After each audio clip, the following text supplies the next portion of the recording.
السلام علیکم ورحمۃ اللہ وبرکاتہ۔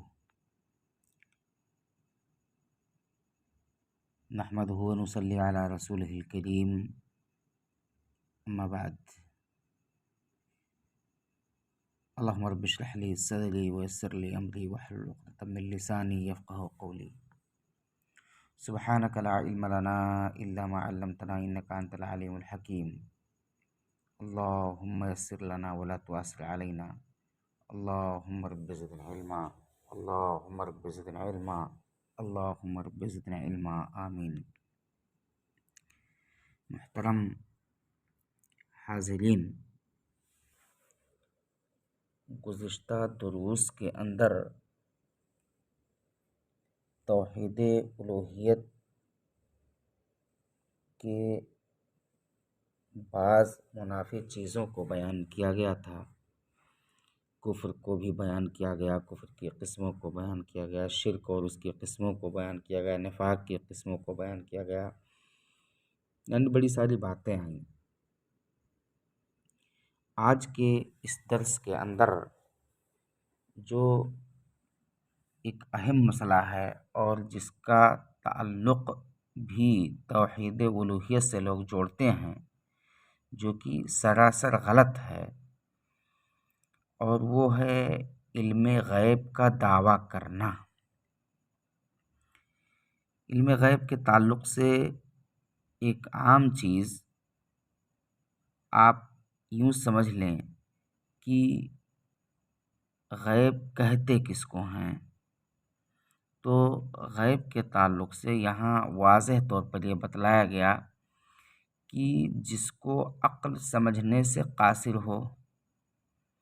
نظریں دیکھ نہ سکیں، چاہے وہ امور حاضرہ میں سے ہوں یا گزری ہوئی چیزوں کے تعلق سے ان کا معاملہ ہو یا مستقبل میں آنے والی وہ چیزیں ہوں، یعنی عقل اور نظر سے اوجھل ہوں، تو وہ غیب ہیں۔ اس کا علم صرف اور صرف اللہ رب العالمین کے پاس ہے۔ اللہ رب العالمین نے غیب کے علموں کو اپنے لیے خاص کر دیا ہے، اور اللہ رب العالمین کے سوا کوئی جانتا نہیں ہے۔ جیسا کہ اللہ رب العالمین نے ارشاد فرمایا، قُل لَا يَعْلَمُ مَنْ فِي السَّمَاوَاتِ وَالْأَرْضِ الْغَيْبَ إِلَّا اللَّهُ۔ یہاں اللہ رب العالمین نے پیارے نبی محمد عربی صلی اللہ علیہ وسلم کو خطاب کرتے ہوئے کہا ہے کہ اے نبی کہہ دیجئے کہ آسمان والوں میں سے زمین والوں میں سے سوائے اللہ کے کوئی غیب نہیں جانتا، یعنی آسمان میں جو فرشتے ہیں، جو چیزیں ہیں، یا زمین کے اندر جو چیزیں ہیں، زمین پر جو لوگ بستے ہیں، ساتوں زمین کے اندر کی چیزیں، ساتوں آسمان کے اندر کی چیزیں بھی یہ غیب کو نہیں جانتی ہیں، بلکہ غیب کو جاننے والا صرف اور صرف اللہ رب العالمین کی ذات ہے۔ اس کے علاوہ کوئی ذات نہیں ہے جو غیب کے علم کو جان سکے۔ یہاں ہمیں اور آپ کو یہ چیز سمجھنا چاہیے کہ جس طرح مذکورہ معاملات میں اللہ تعالیٰ منفرد ہے، یکتا ہے، اور اس کا کوئی ساجھی اور شریک نہیں ہے، بعین ہی اسی طرح غیب کے علم میں بھی وہ اللہ رب العالمین منفرد ہے، اس کے سوا کوئی عالم الغیب نہیں ہے، غیب کی خبروں کو، غیب کی باتوں کو جاننے والا نہیں ہے۔ نبیوں اور رسولوں کو بھی اللہ رب العالمین نے اتنا ہی علم دیا ہے جتنا اللہ رب العالمین وحی کے ذریعے سے ان کو بتلا دیتا ہے، یعنی اس سے زیادہ ان کے پاس کوئی غیب کی خبر نہیں ہوتی ہے، اور جو علم کسی بتلانے سے حاصل ہو اس کے جاننے والے کو عالم الغیب نہیں کہا جاتا۔ فرض کیجئے اللہ رب العالمین نے نبی کو کوئی چیز بتلا دیا بذریعہ وحی، تو اب آپ نبی کو عالم الغیب کہنے لگیں، یہ درست نہیں ہے۔ ایک استاذ، پڑھانے والا اپنے طالب اپنے طلباء کی بڑی ساری رہنمائی کرتا ہے، بڑی ساری باتیں اسے بتلاتا ہے، تو اب طلباء کے نزدیک اس کا استاذ یہ عالم الغیب نہیں ہوا۔ اور اس پر دوسری مثالوں کو بھی آپ قیاس کر سکتے ہیں، جیسے کسان کا معاملہ ہے، وہ جانتا ہے کہ کھیت میں کتنا بیج ڈالا جائے، کتنی کیا نام ہے کھاد کو ڈالا جائے۔ اب وہ اگر کسی کو بتلا دیتا ہے تو ظاہر سی بات ہے جب اس نے کسی کو بتلایا تو جس کو بتلایا اس کے پاس کم علم تھا، وہ کم علم والا زیادہ جاننے والے کو عالم الغیب نہیں کہہ سکتا، وغیرہ وغیرہ۔ عالم الغیب تو صرف اور صرف اللہ رب العالمین ہے، جو بغیر کسی واسطے اور ذریعے کے ذاتی طور پر ہر چیز کا علم رکھتا ہے۔ ہر حقیقت سے وہ اللہ رب العالمین باخبر ہے، مخفی سے مخفی چیز بھی اس کے دائرۂ علم سے باہر نہیں ہے۔ یہ وصف صرف اور صرف اللہ کی ہے، اس لیے وہی اللہ رب العالمین غیب ہے، اس کے علاوہ کائنات میں کوئی عالم الغیب نہیں ہے۔ دوسری جگہ اللہ رب العالمین نے ارشاد فرمایا لہو غیب السماوات والارض، یہ سورۃ الکہف کی آیت ہے 26 نمبر۔ یہاں اللہ رب العالمین نے پھر وہی بات کہا کہ آسمانوں اور زمینوں کا غیب صرف اسی اللہ رب العالمین کے پاس ہے، صرف اسی کو حاصل ہے۔ سورہ رعد آیت نمبر 9 میں اللہ رب العالمین نے ارشاد فرمایا عالم الغیب والشہادہ الکبیر المتعال، یہاں اللہ رب العالمین نے کہا کہ ظاہر اور پوشیدہ کا عالم وہی ہے اور وہ سب سے بڑا اور سب سے بلند بالا بھی ہے۔ یعنی اللہ رب العالمین کے پاس غیب کا علم ہے، چاہے وہ علم ظاہر ہو یا پوشیدہ ہو، یا اور ایسے ہی الکبیر المتعال، وہ سب سے بڑا ہے اور سب سے بلند بالا ہے۔ تو یہاں ہمیں اور آپ کو سمجھنا چاہیے کہ غیب کا علم صرف اور صرف اللہ کے پاس ہے، نہ کسی قریبی فرشتے کے پاس ہے، اور نہ ہی کسی بھیجے ہوئے رسول کے پاس غیب کا علم ہے، اور نہ فرشتے اور بھیجے ہوئے رسول کے علاوہ کسی دوسری ذات کے پاس ہے، یعنی صرف اور صرف غیب کا علم اللہ رب العالمین کے پاس ہے۔ اللہ رب العالمین نے فرمایا نوح علیہ السلام کے بارے میں، کہتا ہے اللہ رب العالمین وَلَا أَقُولُ لَكُمْ عِنْدِي خَزَائِنُ اللَّهِ وَلَا عَالَمُ الْغَيْبِ، یہاں اللہ رب العالمین کہتا ہے کہ میں تم سے نہیں کہتا کہ میرے پاس اللہ کے خزانے ہیں، اور سنو میں غیب کا علم بھی نہیں رکھتا، میں غیب کا علم بھی نہیں رکھتا۔ یہ سورہ ہود کی 31 نمبر آیت ہے۔ ایسے ہی اللہ رب العالمین نے ہود علیہ السلام کے متعلق کہا کہ قال انما العلم عند اللہ وابلغکم ما ارسلت به، سورہ احقاف کی یہ 23ویں آیت ہے۔ اللہ رب العالمین نے یہاں فرمایا ہے کہ حضرت ہود نے کہا کہ اس کا علم تو اللہ ہی کے پاس ہے، میں تو جو پیغام دے کر بھیجا گیا تھا وہ تمہیں پہنچا رہا ہوں۔ یعنی حقیقی علم اللہ رب العالمین کے پاس ہے، ہر چیز کا علم اللہ رب العالمین کے پاس ہے، اور میرا جو معاملہ ہے میں اللہ رب العالمین کے پیغام کو تم تک پہنچا رہا ہوں۔ اللہ رب العالمین نے محمد عربی صلی اللہ علیہ وسلم کے تعلق سے کہا کہ قُلْ لَا أَقُولُ لَكُمْ عِنْدِي خَزَائِنُ اللَّهِ وَلَا عَالَمُ الْغَيْبِ، سورہ انعام کی 50 نمبر آیت ہے۔ یہاں اللہ رب العالمین نے کہا نبی سے کہ آپ کہہ دیجئے نہ تو میں تم سے یہ کہتا ہوں کہ میرے پاس اللہ کے خزانے ہیں، اور نہ ہی میں غیب جانتا ہوں۔ پھر ایک مقام پر اللہ رب العالمین نے ارشاد فرمایا وَعَلَّمَ آدَمَ الْأَسْمَاءَ كُلَّهَا ثُمَّ عَرَضَهُمْ عَلَى الْمَلَائِكَةِ فَقَالَ أَنْبِئُونِي بِأَسْمَاءِ هَؤُلَاءِ إِن كُنتُمْ صَادِقِينَ قَالُوا سُبْحَانَكَ لَا عِلْمَ لَنَا إِلَّا مَا عَلَّمْتَنَا إِنَّكَ أَنْتَ الْعَلِيمُ الْحَكِيمُ۔ یہاں اللہ رب العالمین نے فرماتا ہے کہ اور اللہ تعالیٰ نے آدم کو تمام نام سکھا کر ان چیزوں کو فرشتوں کے سامنے پیش کیا۔ یعنی پہلے اللہ رب العالمین نے دنیا کے تمام چیزوں کے نام آدم علیہ السلام کو سکھلا دیا، اور پھر آدم علیہ السلام کو فرشتوں پر پیش کیا، اور پھر فرمایا فقال انبئونی باسماء ہؤلاء ان کنتم صادقین، کہ اگر تم سچے ہو تو ان چیزوں کے نام بتاؤ۔ آپ نے کہا قالوا سبحانک لا علم لنا الا ما علمتنا انک انت العلیم الحکیم، ان سب نے کہا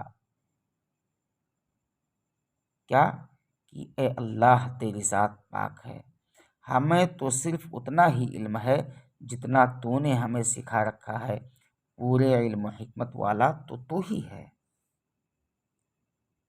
یہ جواب ہوا۔ یہاں یہ بات واضح ہوئی کہ غیب کا کل علم اللہ رب العالمین کے پاس ہے، لیکن کبھی کبھی اللہ رب العالمین غیب کے بعض علموں کو اپنے بعض مخلوقات میں سے، جیسے انبیاء ہیں، ان کو بذریعہ وحی بتلا دیتا ہے، جیسے کہ اللہ رب العالمین نے فرمایا عالم الغیب فلا یظہر علی غیبہ احدا الا من ارتضی من رسول فانہ یسلک من بین یدیہ ومن خلفہ رصدا۔ آگے اللہ رب العالمین نے فرمایا لیعلم ان قد ابلغوا رسالات ربہم واحاط بما لدیہم واحصی کل شیء عددا۔ سورہ جن کی یہ 26 سے 28 نمبر تک کی آیت ہے۔ یہاں اللہ رب العالمین نے ارشاد فرمایا کہ وہ غیب کا جاننے والا ہے اور اپنے غیب پر کسی کو باخبر نہیں کرتا، کسی کو اپنے غیب سے مطلع نہیں کرتا۔ الا من ارتضی من رسول، سوائے اس پیغمبر کے جسے وہ پسند کر لے، فإنہ یسلک من بین یدیہ ومن خلفہ رصدا، لیکن اس کے بھی آگے پیچھے پہرے دار مقرر کر دیتا ہے۔ یعنی اللہ رب العالمین اپنے پیغمبر کو بعض امور غیب سے مطلع کر دیتا ہے جن کا تعلق یا تو اس کے فرائض رسالت سے ہوتا ہے یا وہ اس کی رسالت کی صداقت کی دلیل ہوتے ہیں، اور ظاہر بات ہے کہ اللہ کے مطلع کرنے سے پیغمبر عالم الغیب نہیں ہو سکتا ہے، کیونکہ اللہ کے بتانے کے بعد ایک چیز واضح ہو گئی کہ اللہ کے پاس زیادہ علم ہے اور جس کو بتلایا جا رہا ہے اس کے پاس کم علم ہے۔ تو میں نے پہلے بھی کہہ دیا ہے کہ جو علم کسی کو بتلائی جائے تو جس کو بتلایا جائے وہ بتلانے والے کو عالم الغیب نہیں کہہ سکتا ہے۔ پیغمبر بھی اگر عالم الغیب ہو تو پھر اللہ کی طرف سے غیب کے اظہار کا کوئی مطلب ہی نہیں ہوگا،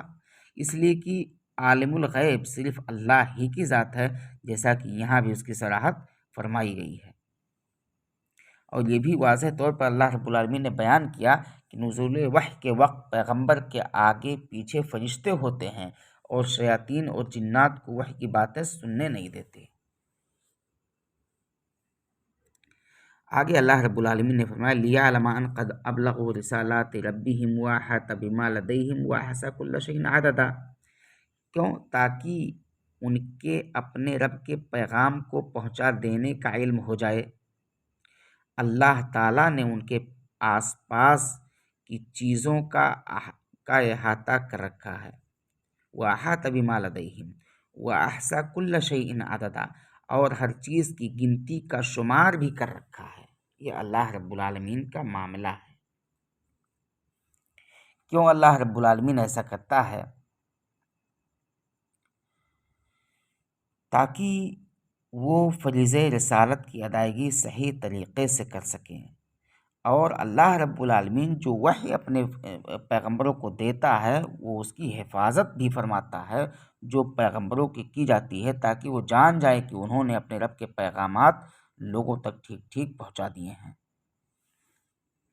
یا فرشتوں نے پیغمبروں تک وحی پہنچا دی ہے۔ آگے اللہ رب العالمین نے آگے مؤلفین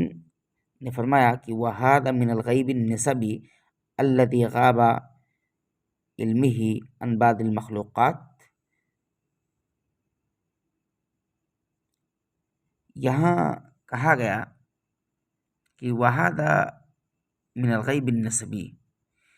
ایک بات ہمیں اور آپ کو سمجھنا چاہیے کہ غیب کی کل دو قسمیں ہیں۔ نمبر ایک غیب نسبی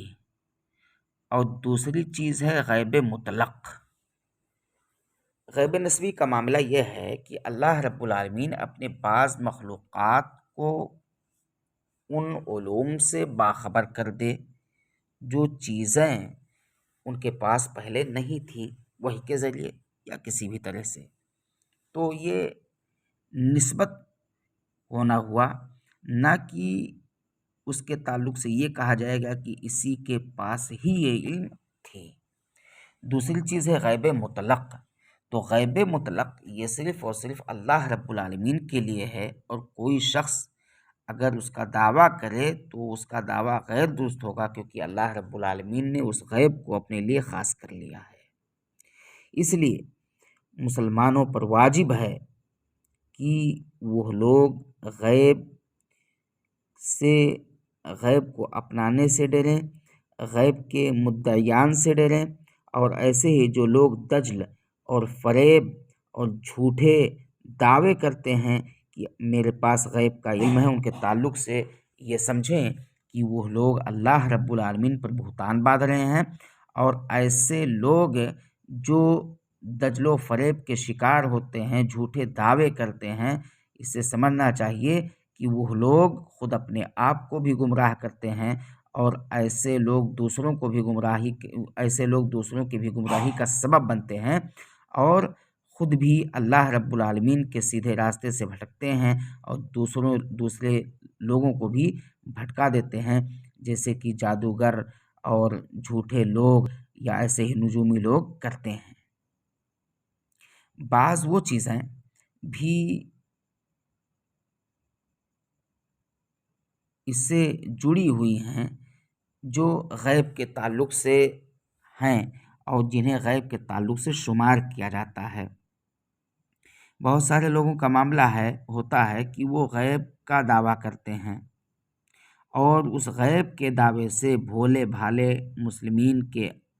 عوام کو یا ایسے ہی جاہل عوام کو گمراہ کرتے ہیں، ان کے عقیدے اور ان کے ایمان کو برباد کرتے ہیں، فاسد کرتے ہیں۔ ان میں سے پہلی چیز ہے السحر، جادو۔ اور جادو کا معاملہ یہ ہے لغت کے اندر کہ جو چیز چھپی ہوئی ہو، اس کے اسباب کو سمجھا نہ جا سکتا ہو۔ اصطلاح میں اس کو کہا جاتا ہے کہ ہوا عزائم و رقا و عقد یؤثر فی القلوب والابدان، کہ وہ گرہ ہوتی ہیں یا جھاڑ پھونک کے کلمات ہوتے ہیں، یا گرہ لگانا ہوتا ہے یا تعویذ بنانا ہوتا ہے، جس کا یہ مسئلہ ہوتا ہے کہ وہ انسان کے دلوں اور جسموں میں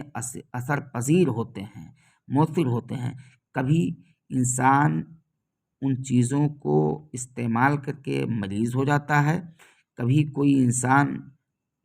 وفات پا جاتا ہے، اور کبھی ان کے ذریعے سے، جادو کے ذریعے سے آدمی اور اس کے شوہر کے درمیان جدائی کرائی جاتی ہے۔ تو اسے جاننا چاہیے کہ ایسا کرنا یہ کفر ہے، اور جو ساحر یا جادوگر یہ عمل کرتا ہے اس کو کافر اللہ رب العالمین نے گردانا ہے کہ وہ کافر ہے، اور آخرت کے اندر اس کا کوئی حصہ نہیں ہے، جیسے کہ اللہ رب العالمین نے ارشاد فرمایا وَاتَّبَعُوا مَا تَتْلُو الشَّيَاطِينُ عَلَى مُلْكِ سُلَيْمَانَ وَمَا كَفَرَ سُلَيْمَانُ وَلَكِنَّ الشَّيَاطِينَ كَفَرُوا يُعَلِّمُونَ النَّاسَ السِّحْرَ وَمَا أُنزِلَ عَلَى الْمَلَكَيْنِ بِبَابِلَ هَارُوتَ وَمَارُوتَ وَمَا يُعَلِّمَانِ مِنْ أَحَدٍ حَتَّى يَقُولَا إِنَّمَا نَحْنُ فِتْنَةٌ فَلَا تَكْفُرْ فَيَتَعَلَّمُونَ مِنْهَا مَا يُفَرِّقُونَ بِهِ بَيْنَ الْمَرْءِ وَزَوْجِهِ وَمَا هُمْ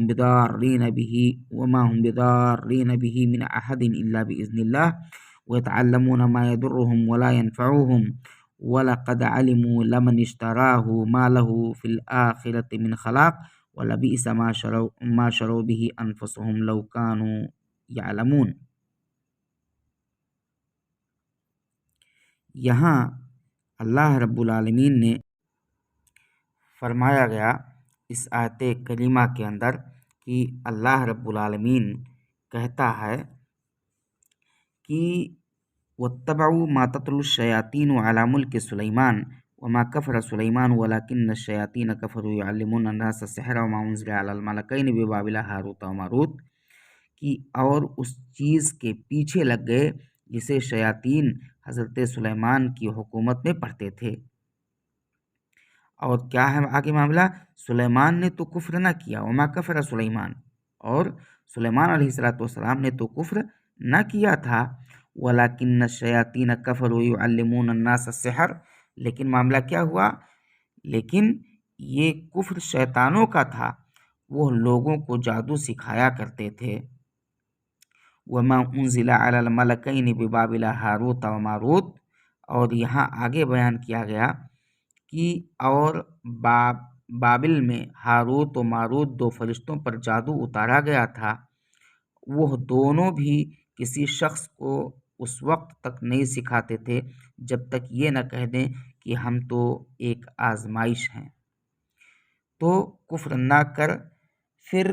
تو کفر نہ کر، پھر لوگ ان سے وہ سیکھتے جس سے خاوند و بیوی میں جدائی ڈال دیں،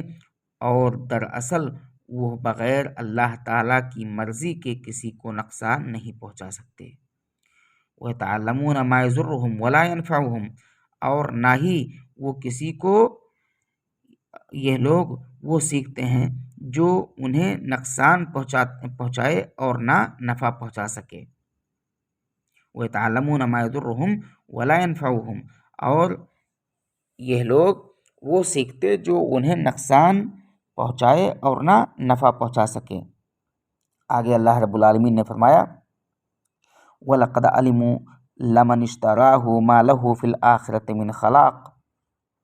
آگے اللہ رب العالمین کہتا ہے کہ اور وہ جانتے ہیں کہ اس کے لینے والے کا آخرت میں کوئی حصہ نہیں ہے۔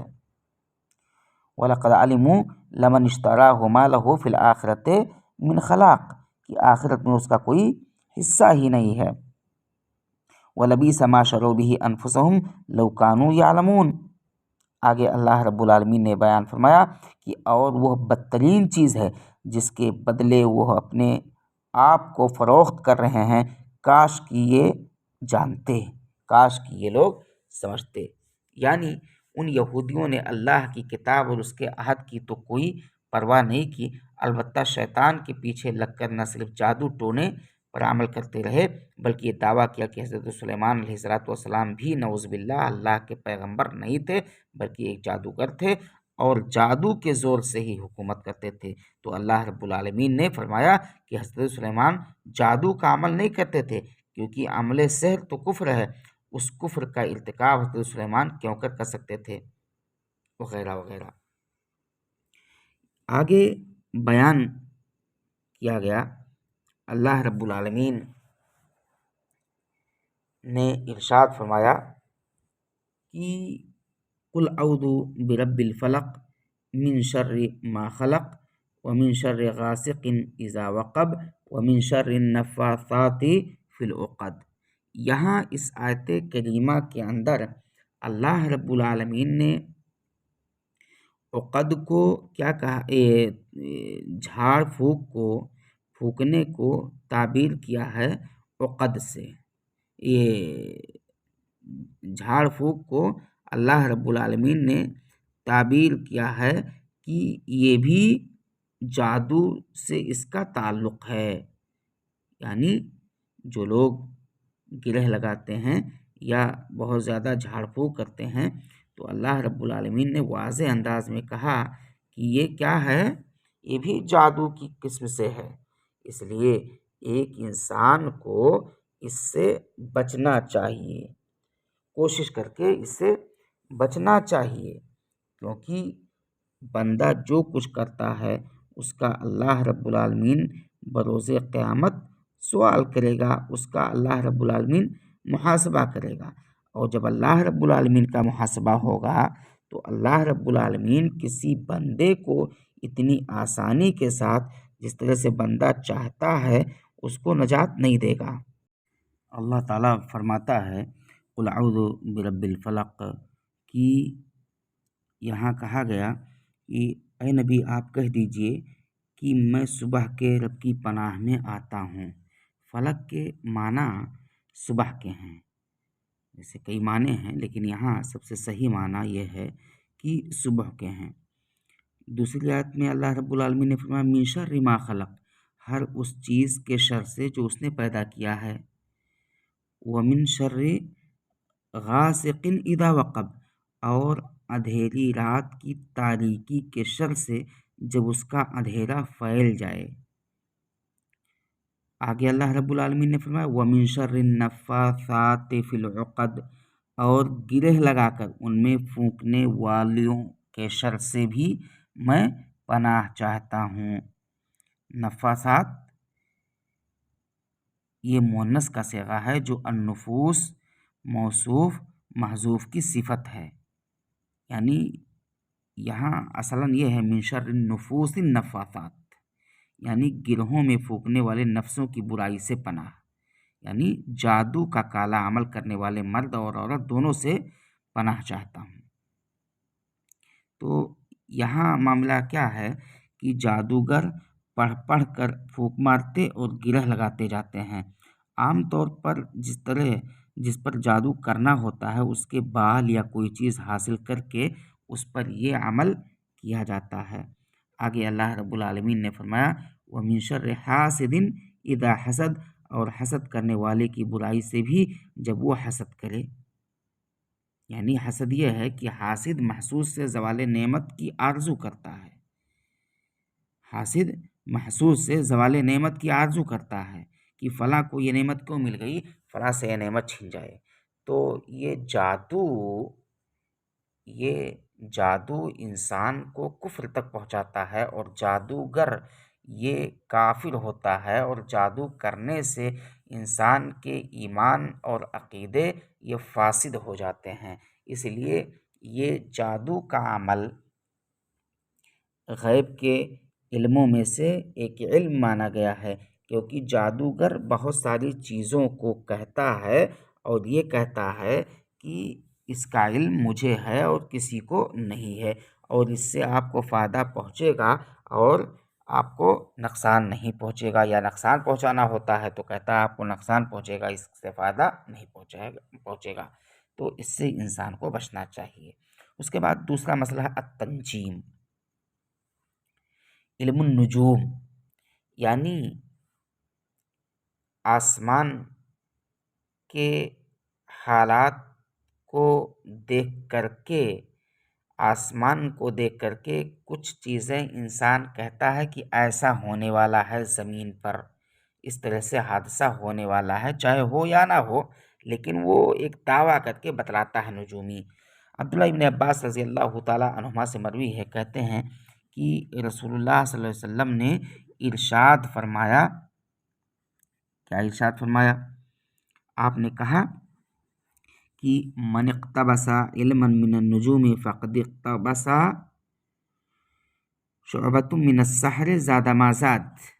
رواہ ابو داود۔ یہاں اس حدیث کو امام ابو داود رحمۃ اللہ علیہ نے روایت کیا ہے اپنی سنن کے اندر۔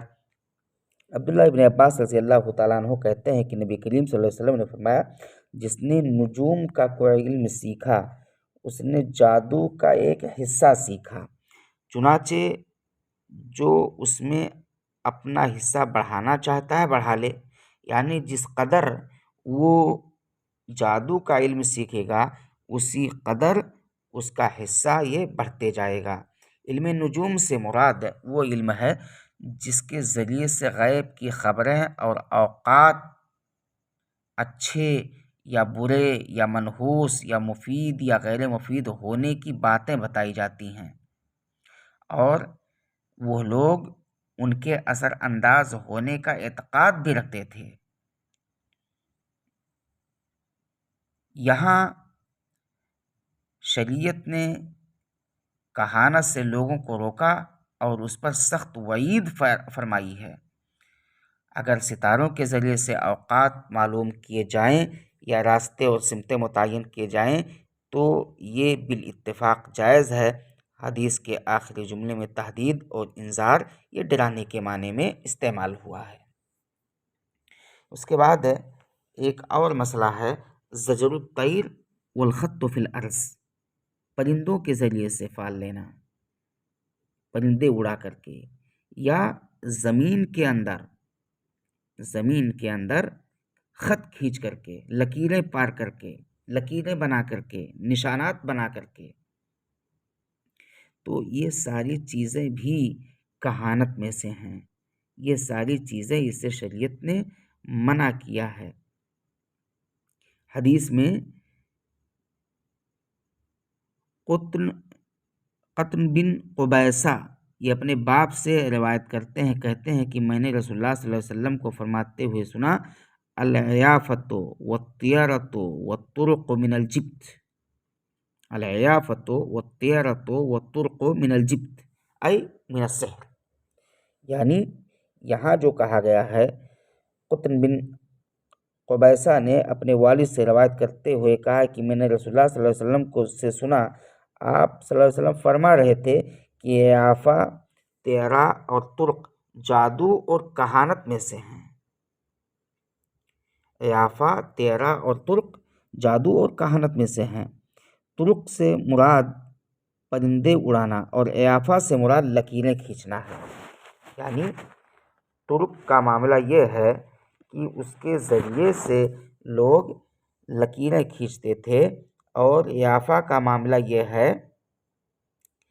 کہ یہ ترق سے مراد پرندے اڑانا ہے اور عیافہ سے مراد لکیریں کھینچنا ہے۔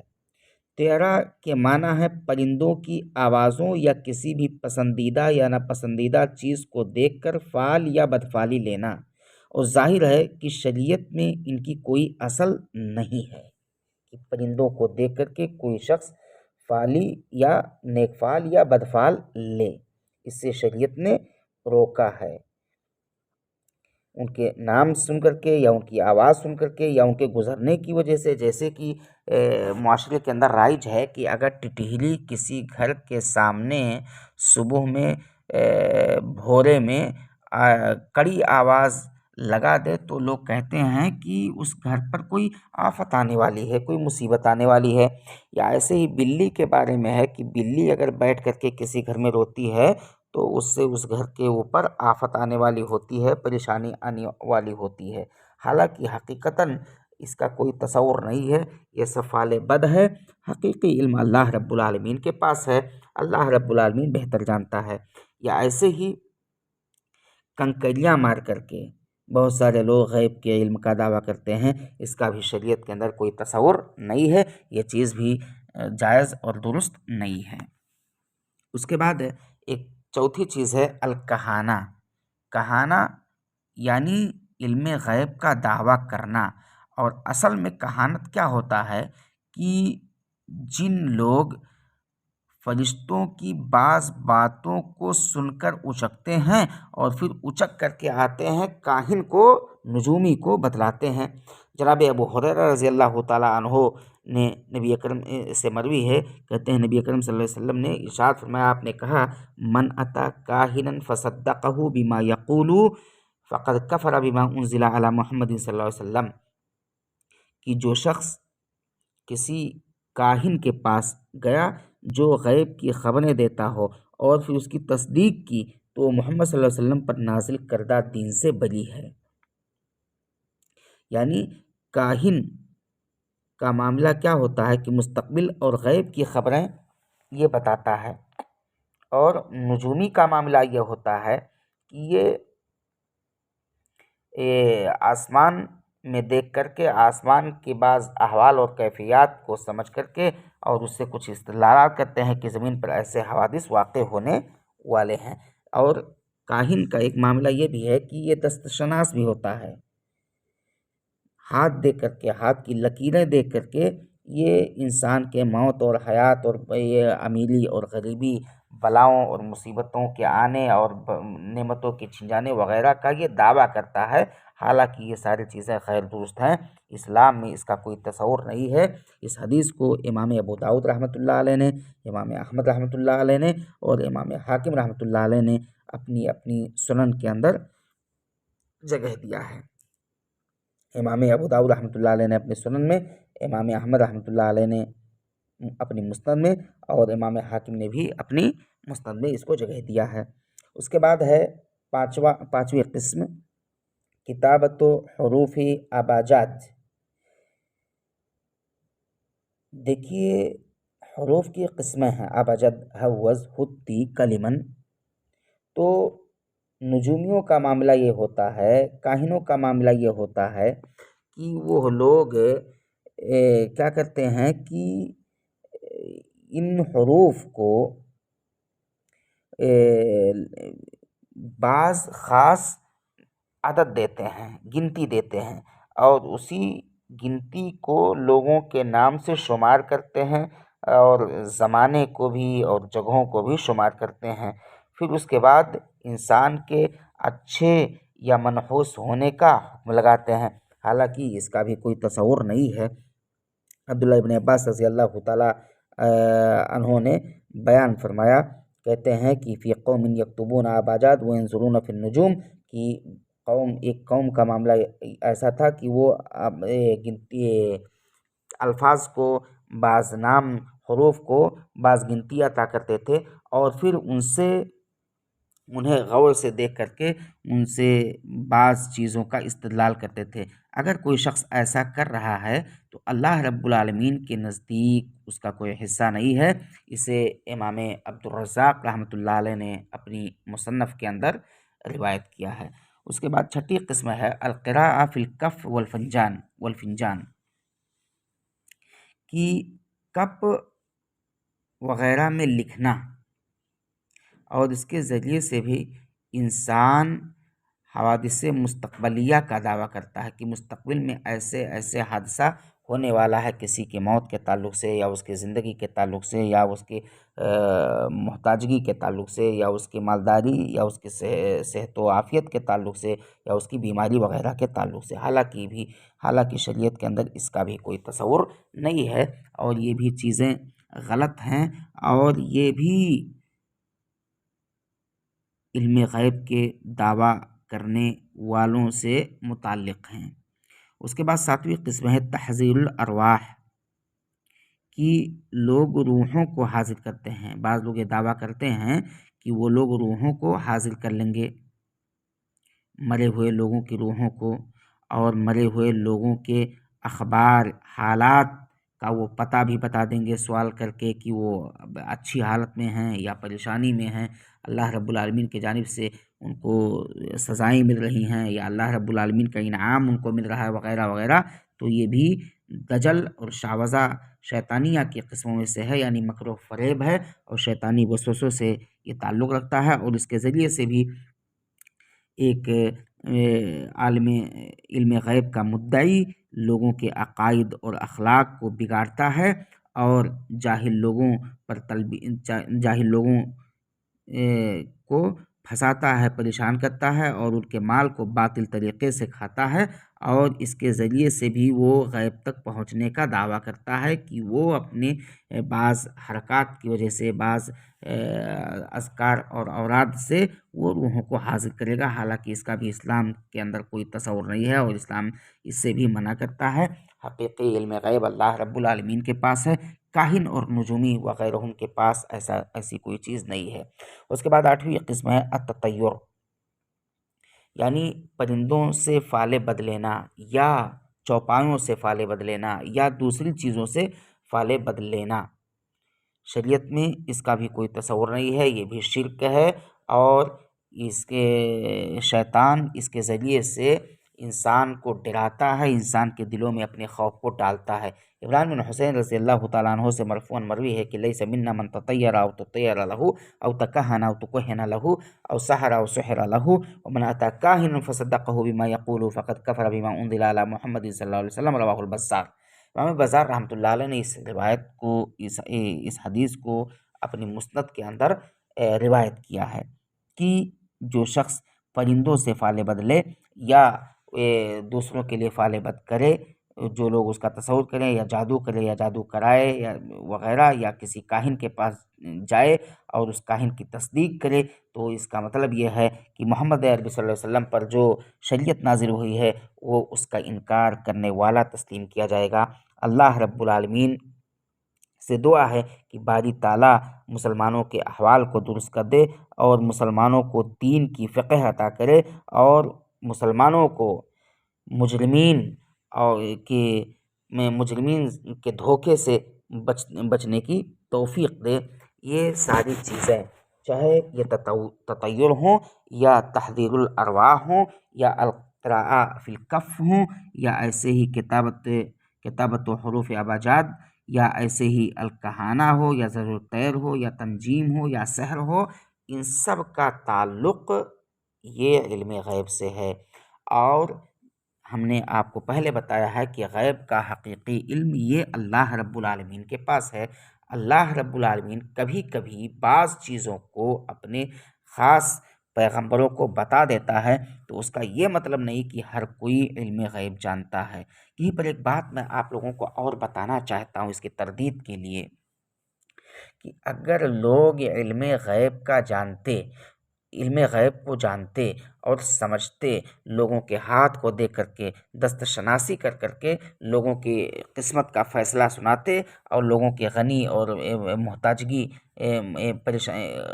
لوگوں کے مالداری اور محتاجی کا یقین دلاتے کہ آپ محتاج ہیں یا آپ مالدار ہو جائیں گے آنے والے ایام میں، تو لوگ در در کی ٹھوکریں نہ کھاتے۔ کیونکہ آج دیکھا جاتا ہے معاشرے کے اندر بہت سارے افراد ایسے گھومتے ہیں، جادو کرنے والے یا نجومی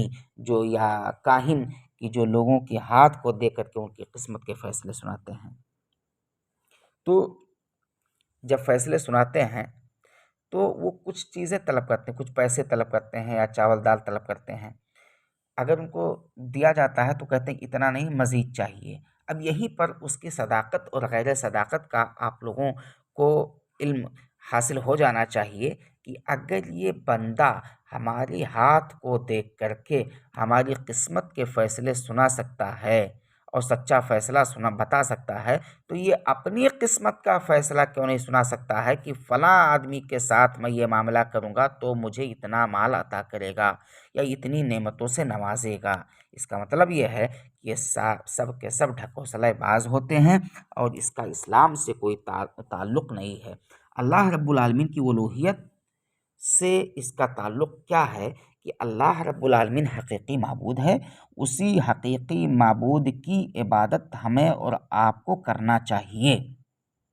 اب اس اللہ رب العالمین کی عبادت اگر ہم اور آپ نہیں کرتے ہیں، کسی کاہن پر ایمان لاتے ہیں، کسی مجنوں پر ایمان لاتے ہیں، کسی جادوگر پر ایمان لاتے ہیں، تو اس کا مطلب کہ اللہ رب العالمین پر ہمارا ایمان اور یقین نہیں ہے، ہمارے ایمان اور یقین میں کمی ہے، ہمارے ایمان فاسد ہو چکے ہیں۔ اس لیے ہم جو بھی عبادت اللہ رب العالمین کی کریں گے، اگر ہم کسی کاہن کے پاس بھی آتے جاتے ہیں، اس کی تصدیق کرتے ہیں، تو یقینی معنوں میں ہماری عبادت صحیح اور درست نہیں ہوگی۔ یہ ساری چیزیں جادو، ٹونا ٹٹکا اور ایسے ہی کہانت اور ایسے ہی نجومی حضرات جو کرتے ہیں وغیرہ، یہ یا پرندوں سے فال بد لینے کا معاملہ یا زمین میں خط کھینچنے کا معاملہ،